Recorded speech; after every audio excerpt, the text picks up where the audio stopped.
It's 4:20 somewhere, and right now that somewhere is right here. Hello there, I'm Janae Burris. And I'm Jake Brown. Welcome to the Cannabis Show, where we talk all things weed. Janae, how was your eclipse? It was just my eclipse. I think I missed it. I don't know. What do you mean you think you Well, I didn't have any glasses, and I didn't have any desire to see it, so... That explains the glasses. One hand washes the other. Yeah, so that kind of worked out, I guess, that I didn't have any glasses. I don't know. I'm lame like that. I'll go through my whole life, and I'll be like, didn't see it. When I die at 90, I'll be like, nope, didn't see it. Everything. Didn't see it. Not for me. Did you hear Barack Obama speak? Didn't see it. Nope. My whole life. I'm just lame like that. I woke up and it was dark outside and I was like, meh. Yeah, this is good. This works for me. Back to sleep. Did you watch it? Did you see it? So number one, we bought a bunch of the glasses from Amazon, and then Amazon sends us this letter that's like, maybe you don't use those and we're going to give you a refund for them. So we weren't sure, and so it was just every time I went to look at it, my mom would be like, only one eye!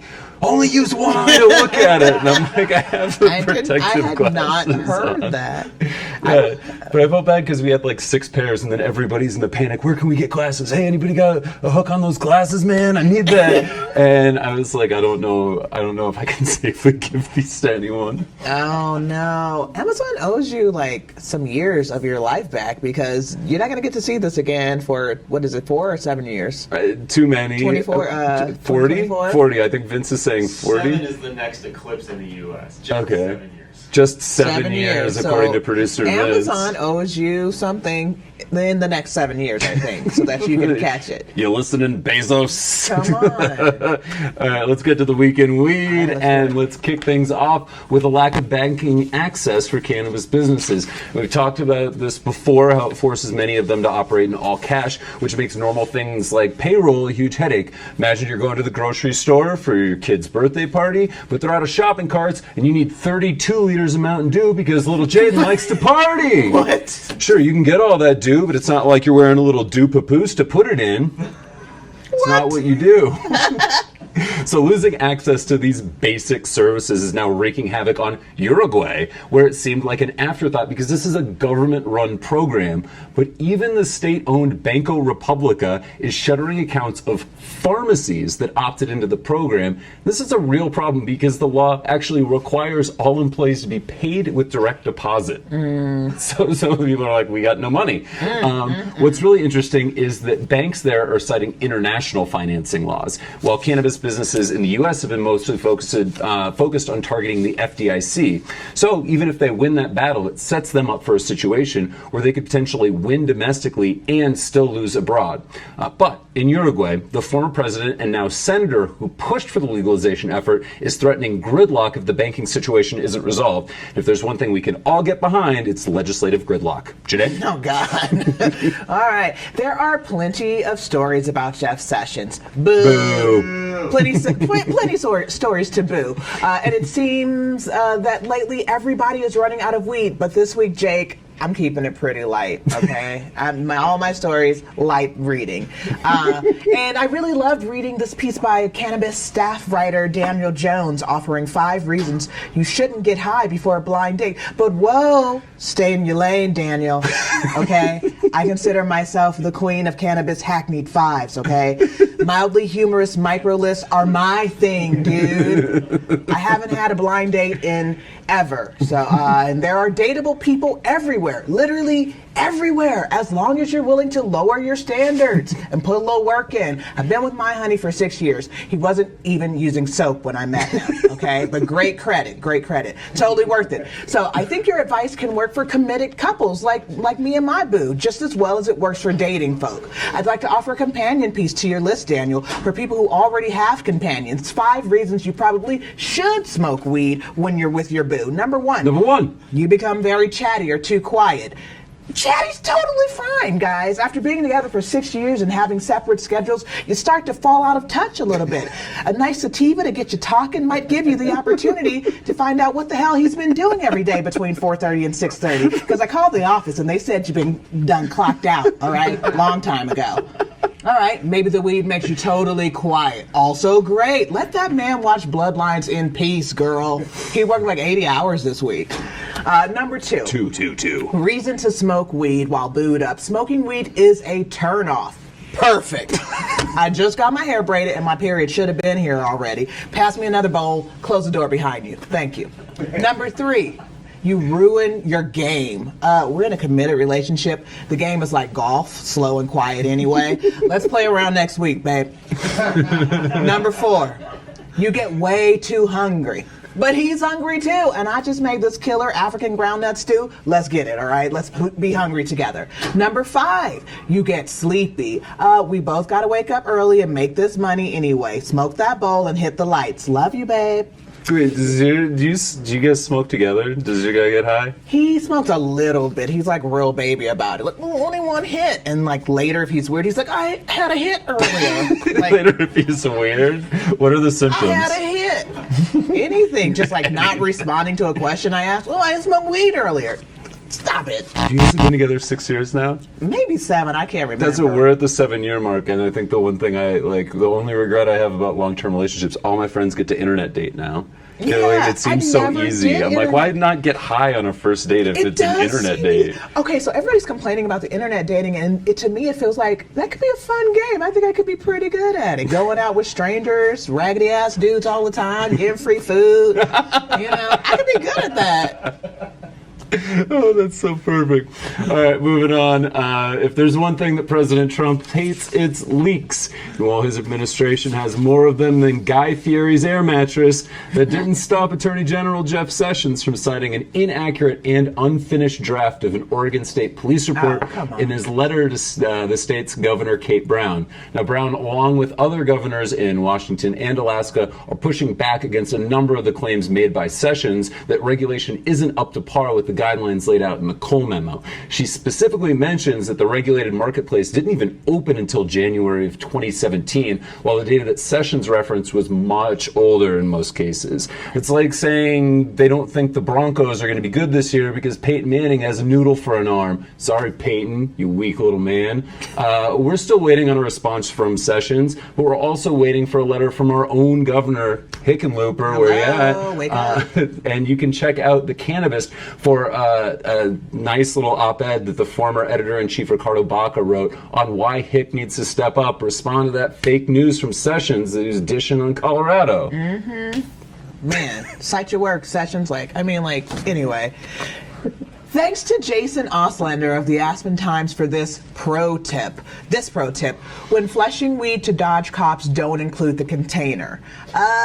That's not so much a pro tip as it is a PSA, because when 22-year-old Eduardo Alvarado was caught smoking weed with a juvenile in the restroom of Rio Grande Park, he was clearly not a professional.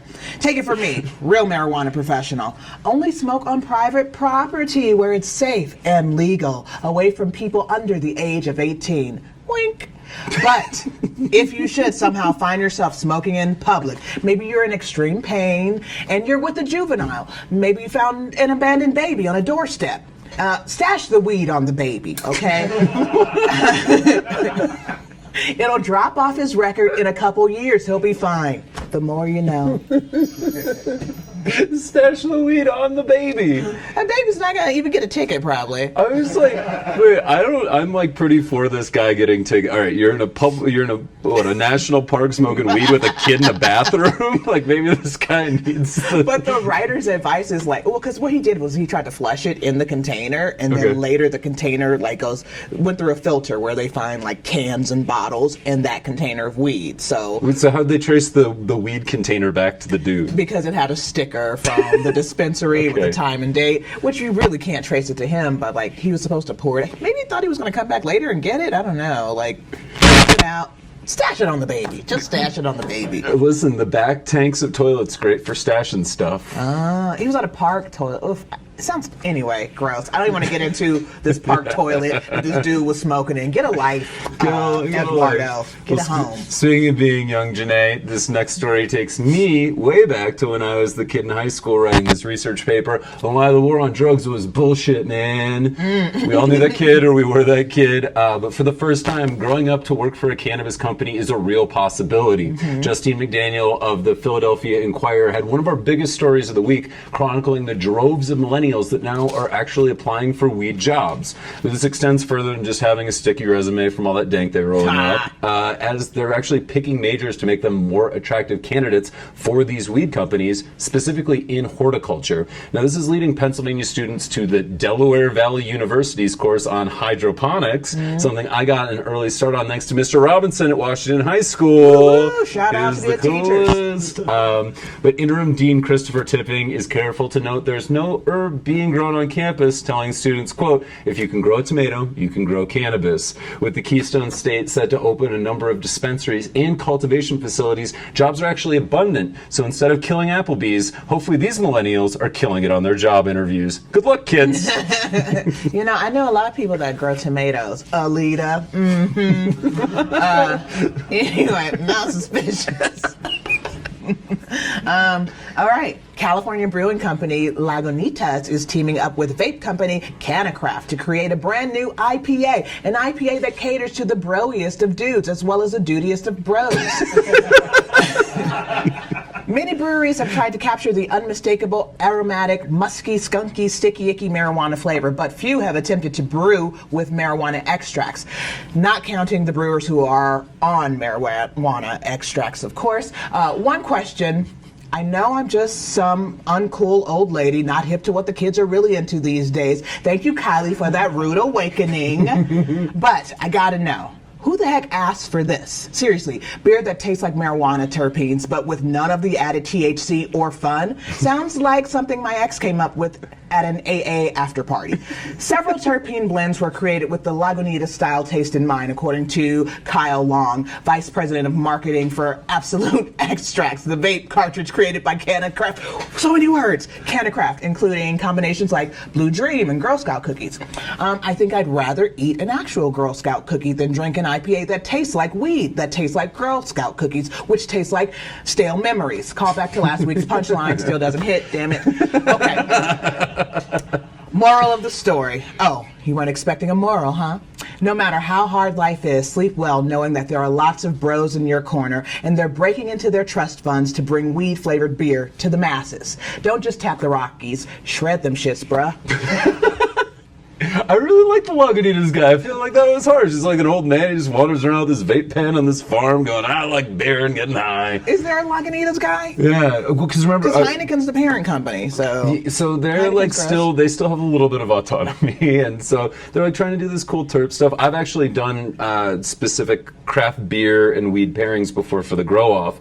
We did like our own collaboration with these guys called Arms. And craft beer weed pairing, yes. Okay, just don't make it a literal like pairing would of the two. beer taste Never the like- twain shall meet for you. No, why do I want my beer to taste like weed? I don't understand that. I mean, tell me for real. You're the terpenes guy? Okay, so the crazy thing is that what a lot of people don't recognize is that hops and hops and cannabis really closely related. They're in the same family, and so a lot of the same terpenes are already in beer. So they're just trying to accentuate them. But I think in a lot of cases with IPAs, they go too far. They get that like really like BOE kind of flavor to them. Sorry, IPAs. I can't drink them. I can't drink an IPA. No. I mean, I'm not that advanced in beer drinking. The flavor's too strong. I drink like lagers or pilsners or something like that. Okay, so they would just go with like a lighter terp profile for you. Just give me the weed. Just give me the weed. Give her the weed, ladies. Give me the weed. I don't want the flavor. I want the weed. All right, for more on this and all of the stories from the Week in Weed, visit us online at thecannabis.co.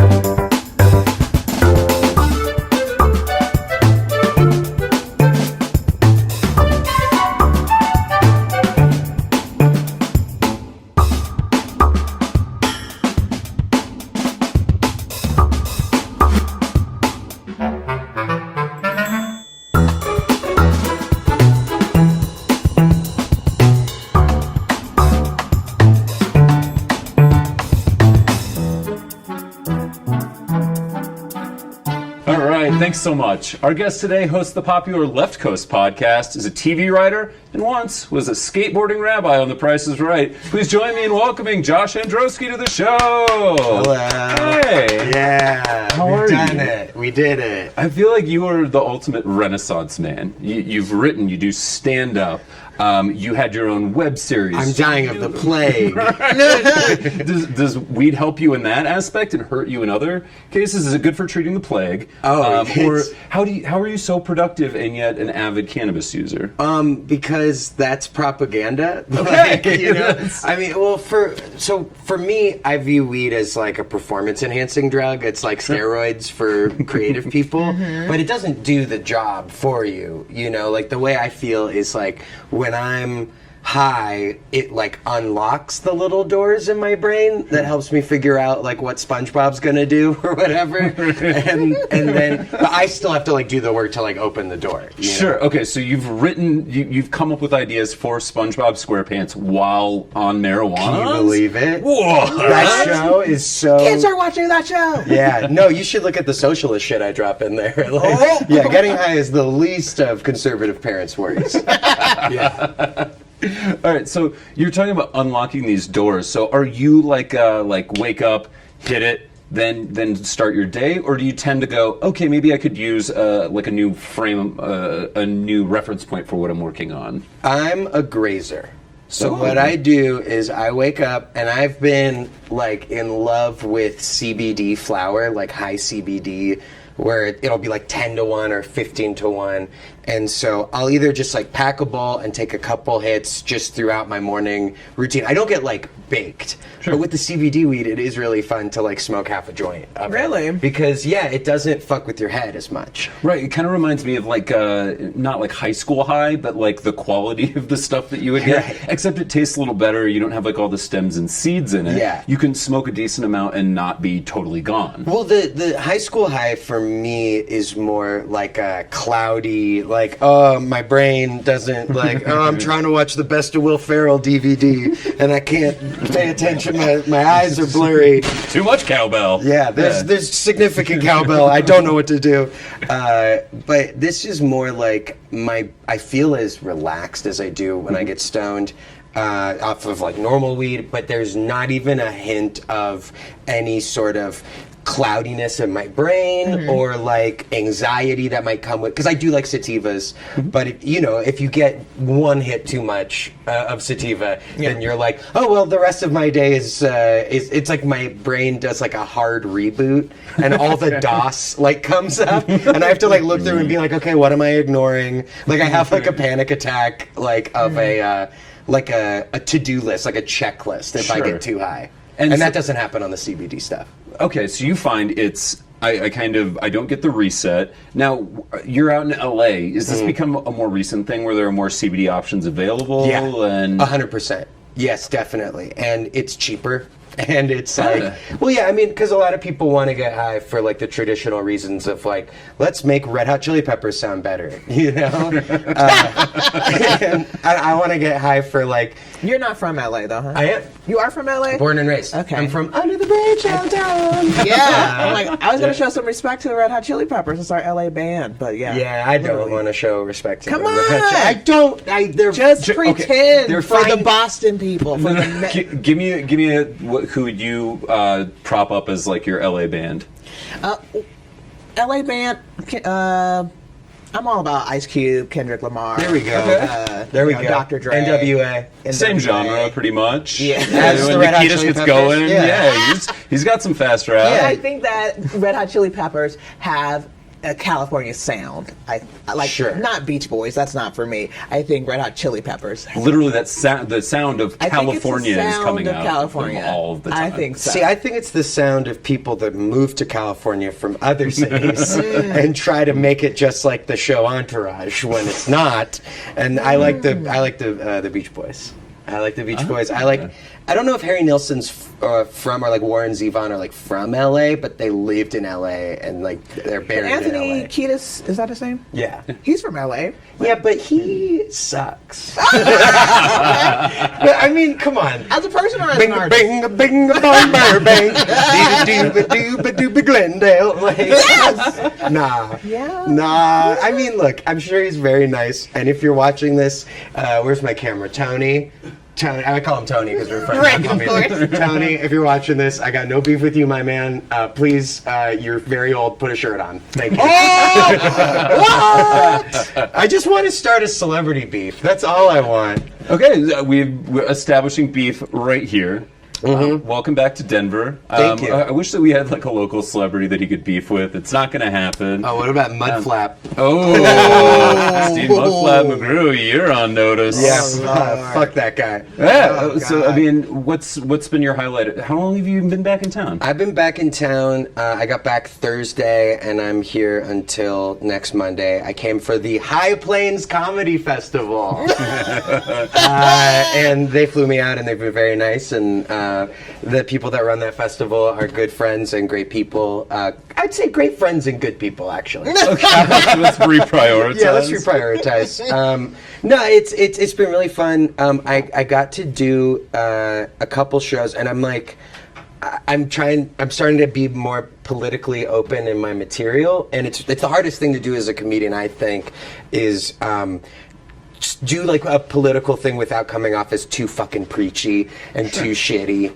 And because people are already bummed about the news, and so when you go and you see these comedians that are just like, "Hey, here's a thing that you already know is wrong," you're like, "Yeah, I know that. I came here to not think about that." And so but I've been really happy because my stuff now, I think it's a little bit different in what everybody else is doing. In that, I'm already assuming that they don't like Trump because he has like historically low approval ratings.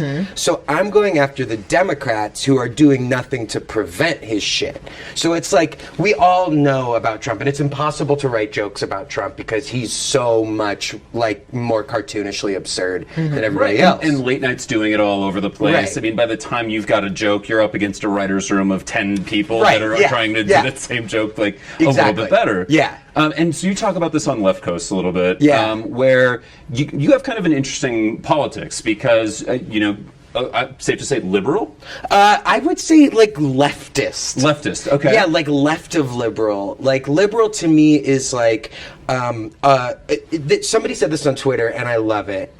The platonic ideal of like liberalism or neoliberalism, as it's known now, the Hillary Clinton and John Kerry, centrist school, is that they want race and gender balance on the board of a drone company.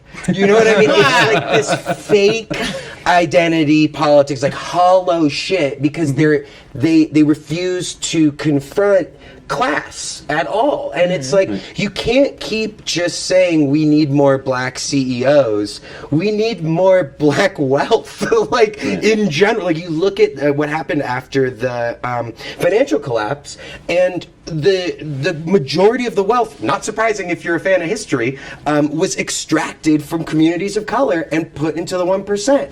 And we have more people of color in leadership in America than we've ever had before, but it doesn't do enough if they're not willing to target the causes of the problems, not just their symptoms. You see people really rough laws on like homeless people or the drug war. The drug war is a perfect example of, here is our government going after the symptoms of inequality, trying to lock up low-level street dealers who maybe if they had a fucking good school and a supermarket in their neighborhood or a place where they could get a job, they wouldn't be forced to be put into this, dark economy. But that's who Jeff Sessions wants to go after now. They He only says, wanna go let's over- double back down on, Exactly. doing, it's like The Wire. Like, Right. just do, low-level sweeps and, Right. and it's like... crackdowns on corners and shit like that. And this is just going after the victims of inequality.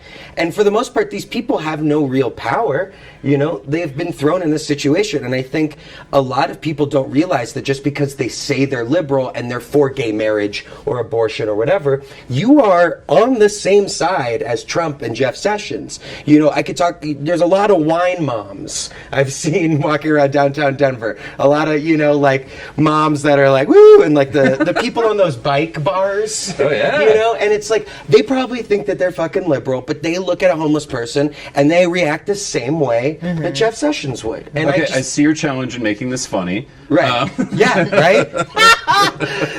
So, where does weed come in? Because we look at, you know, cannabis legalization as, you know, a good thing to stop doing these, you know, low-level enforcement actions. Excuses for locking up predominantly people of color and poor people. Sure. Yeah. So what is the leftist approach of cannabis legalization? I mean, I think you cannot have like a truly you cannot have a truly equal society in drug legalization without, at the very, very least, trying to overturn the wrongs of the past. So you see now, you know, the drug war has been fought predominantly against people of color and low-income people, and those are the people who are currently in jail. So you can't just make it legal and then keep those people in jail like, hey, we made a whoopsie. Like, sorry, you're 3 strikes, you know, you're in prison for fucking life. So is it Cory Booker that has the bill right now where he's trying to, overturn some laws or whatever to let people out of jail? So that would be rad if you have drug charges to let them out of jail, because people have felonies and they can't even get into the industry at all. Right, and they can't fucking vote. You know? Vote. These are people who have been like taken away, and this is what the Republicans want, and the Democrats are playing right into it by going after the moderate conservatives, by being tough on crime and shit. But all it's doing is it's just another way. It's another way of voter suppression. Sure. Here are huge swaths of the populace. We jail the most people of any country, like 100 times over. It feels like. Sick. Oh, right, man. and so these people, you know, you don't think about, like, when they're in jail, when they get picked up for minor possession, right? They can't afford bail, most of them, so they're put in jail, right? They're put in county, and they just wait, and they lose their jobs, they lose their houses, they become homeless. They can't vote. You know what I mean?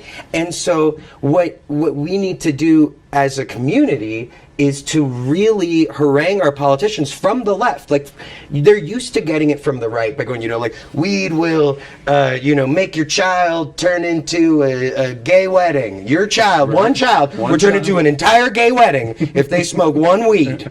But they're not used to people from the left coming through and going like, hey, we need to take care of our, you know, as a society, we are only as good as the citizens that we let slip through our cracks. Sure. And so these are members of our community. These are our neighbors, and we need to do right by them. They're my cousins. Right. They're my family. They're, yeah. And Josh, you're active out there. I mean, so you're not just virtue signaling. You're like putting your money where your mouth is. Yeah.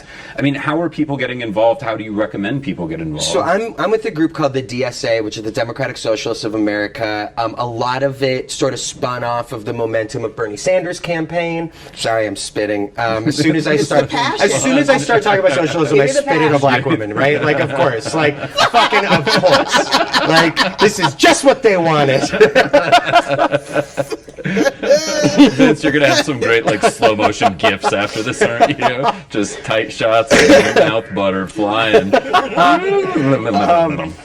so I am with the DSA, the Democratic Socialists of America. It's a lot of it is spun off the momentum of the Bernie Sanders campaign, and what we do that I really love about the DSA is we focus locally, right? So there's so much that you see from the Democrats that has you thinking about national politics, which is something that in my encounters, I don't have a lot of say in what Donald Trump will do. I don't have a lot of say in what my Senator Dianne Feinstein will do. I mean, we had to show up at her fucking office just to get her to not vote for Jeff Sessions. And it's like, lady, you should know better than this. You're a Democrat from California. And so what we do is we plug people in to their own communities. And there's a lot of like chapter autonomy. So what works in one city doesn't work in another city. So we allow people to focus. Like, I actually met up with some of the DSA DSA Denver people. And they're really smart, and they're doing some really cool things. They're helping out with the race for school board, which is something where your vote actually fucking matters. Right, here in Colorado. And there's actually a young, I believe he was previously homeless, young person of color who's running for one of the school board seats. There you go. Which is an amazing story and somebody that obviously needs backing. Right. I mean, it reminds me of the old Sage Francis lyrics. He said, those who complain about the global war but can't overthrow the local joker that they voted for. Yes, exactly. exactly. The idea of that everyone wants to focus on these huge actions when really, there's no one working on local issues. Right, and like the way I see it, the Tea Party took over the government, right? The Republicans own all three branches of our government: legislative, executive, and judicial. Yeah. God, I dropped out of high school, and I'm so happy I remembered that. They own, but they own all three. And how did they do it? You look at how they did it. They can I talk to your manager their way into fucking power. Nobody ever told you that the revolution was going to be boring, but it's boring. Like it's spreadsheets and emails and calls and just showing up in person to things like that. And so if enough people like us go out and actually are engaged in local politics, then we can all go for a beer after and get high and fucking hang out, and we make it fun. Because the Tea Party people did it because they do not watch Game of Thrones, and they do not fuck. So they have all the time in the world. Their Sundays are open. They're open. They're just writing letters. Church and football, and then the letters. Well, that's the other thing. They have the church, right? Like, the Democrats seem to me to have ceded the ideological battle, right? They just gave up on the ideological battle. So the Democrats destroyed unions, right? With, obviously Republicans really wanted it, but it was the Democrats, Bill Clinton in power, who did most of the work to get rid of it, right? So now there's not a space for people who are on the left of these shitty, rich Aspen fucking Democrats, who...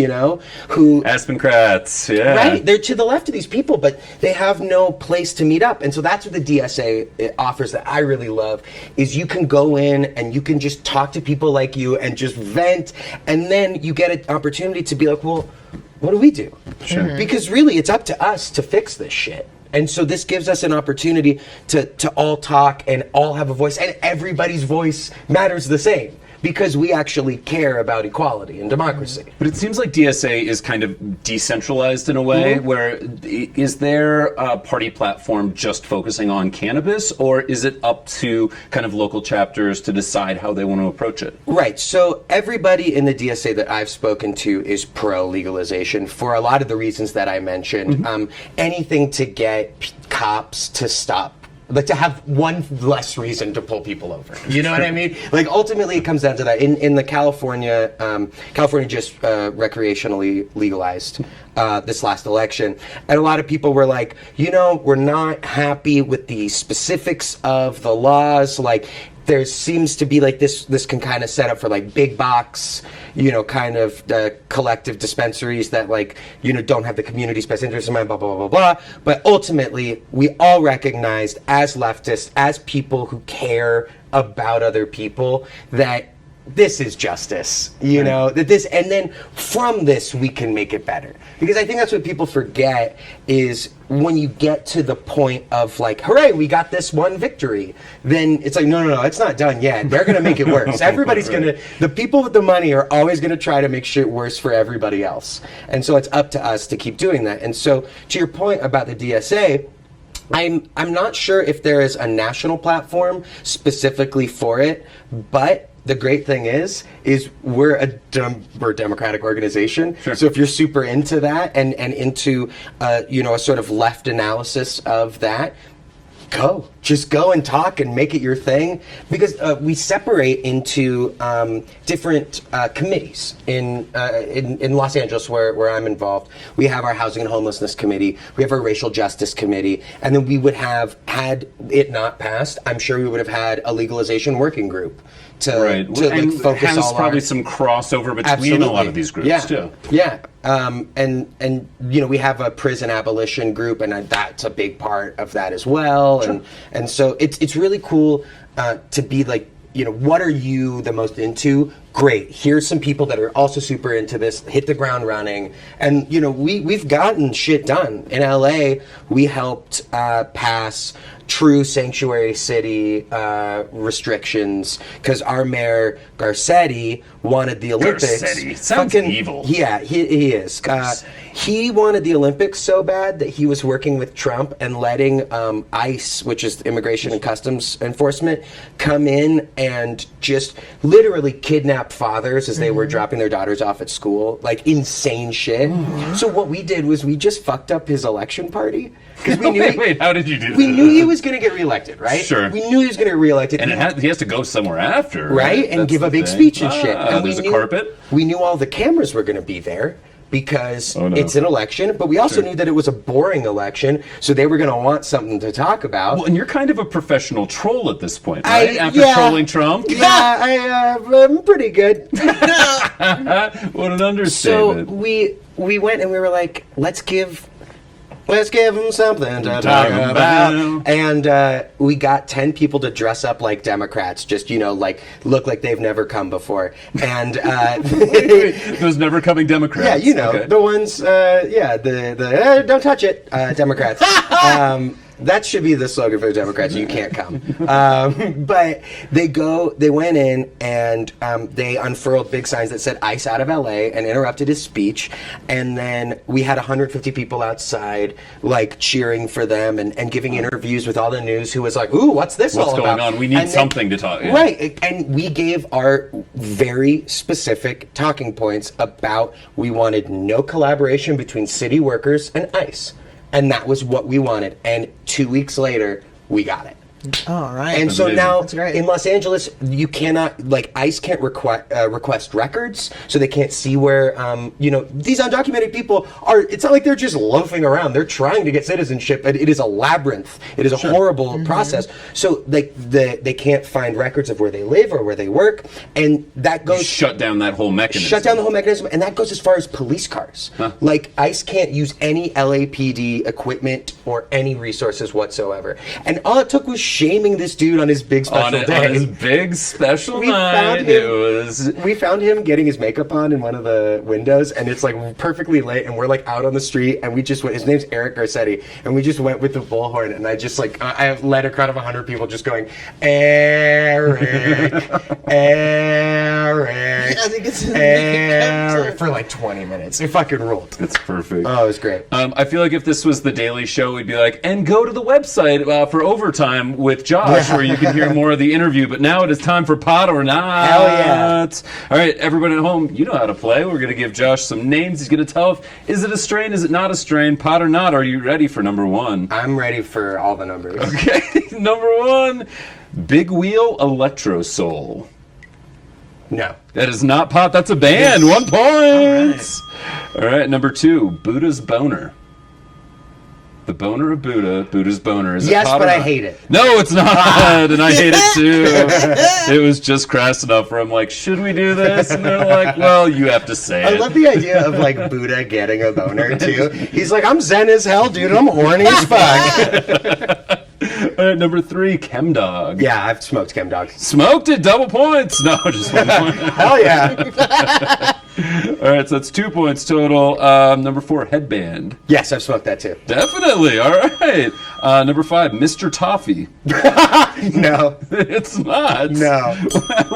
How did you know so easily? It's way too formal. He's also the man who runs the candy store in Candy Crush Saga. Oh, okay. Mr. Toffee, they give you all this erroneous back information about the puzzle game? For the puzzle game, you don't need to know any of this stuff, but they you're just hooked, keep though, feeding right? it to And me. yet you're also telling people, That- like using the media to tell people about this. I'm helping them fill out the worldview that the Candy Crush You're the people George make. R. Martin of Candy Crush. Absolutely. I studied this stuff. He adopted Tiffy and Mrs. Candy Pinks. Wow, the maester of Candy yep. Mountain. All right, number six, Romulan. Ooh, I'm gonna go with yes. It is. Yeah. Congratulations. You're 'Cause it's 5 of just- 6. There's That's enough not- nerds. There's Is that enough- from Star Trek? Yeah. Yeah, it's Star Trek. It's also really predominant along the West Coast. So I'm glad you got that one. Number 7, Serious Happiness. Serious, yet happiness. I'm going to go with no. It is. Oh, I'm sorry. that sucks. Some serious seeds. The cross of Warlock and AK-47.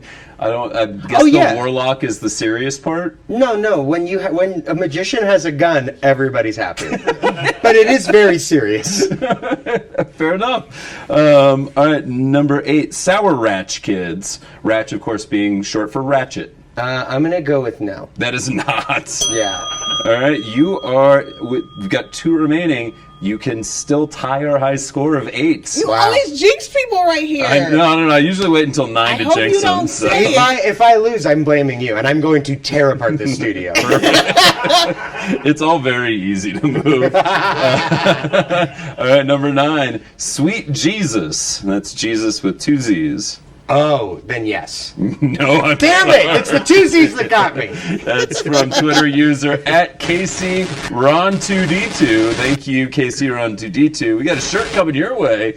Remember that if you want to play at home, hashtag pot or not, and you could win a shirt that probably won't fit you. All right, number 10, for your chance to tie for second, Wembley. Wembley. Is Yes. it pot or not? It is! All right. All right, that's good for a second place number spin. 2. I'm number 2.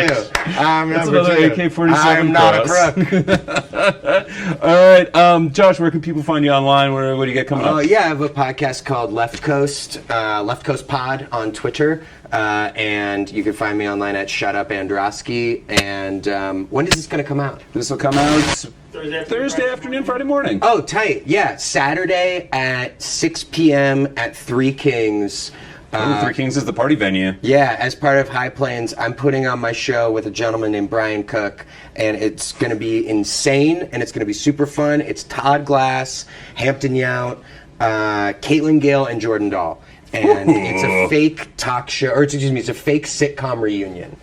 And so we make up a fake sitcom, and we make up everybody's backstory on why they hate each other while they were making it, and then we don't tell them anything, and we just kind of string them along and throw them under the bus. It's so fun. So I think that's only like $15. Worth every penny. Yeah, Saturday, Three Kings, 6 p.m. as part of the High Plains Comedy Are Festival. you doing any more karaoke this? I will be doing karaoke all over the fine city of Denver, Colorado until Monday night when I leave. All right, perfect. Janae, what do you have coming up? Also High Plains. Repping the shirt. I'll be there repping the High Plains shirt from last year. Best festival shirt I've ever gotten. It's a great. I wear it all the time. Feels good on your body. Yeah. Yeah. I went to the airport. I wanted to show this too. Can I show that, Vince? That's me in the paper. Oh, from last hey! year. That's me from last Yay! year. Sunday And Denver John Post. Wetzel wrote about High Plains. I'm in there. You're in Frozen. In the actual. I'm in the actual paper. Imagining. We have where are we gonna do? So we have High Plains. I'm on August 26th at Paramount for the High Plains headliner finale show with headliner TJ Miller. And I had another thing I wanted to say. Pussy Bros Presents. We have our first Friday show coming up September 1st. That's going to be a great one. That's every first Friday at Comedy Room in Lodo. All right, and I'll be at the Danquet if anyone's going to the Danquet, which is a real thing. Thanks to Looper for inviting me. We're going to go eat some food and get weird. Thanks again to Josh Androsky for joining us today. Thank you for tuning in. Send us your pot or not suggestions on Twitter and Facebook, hashtag pot or not. For Janae Burris, producer Vince, and the whole Cannabis Show crew, I'm Jake Brown. We'll see you next weed. That's so fun. Dancing. Thank you. I be going for the jackpot with ace in my hand, I'm raw.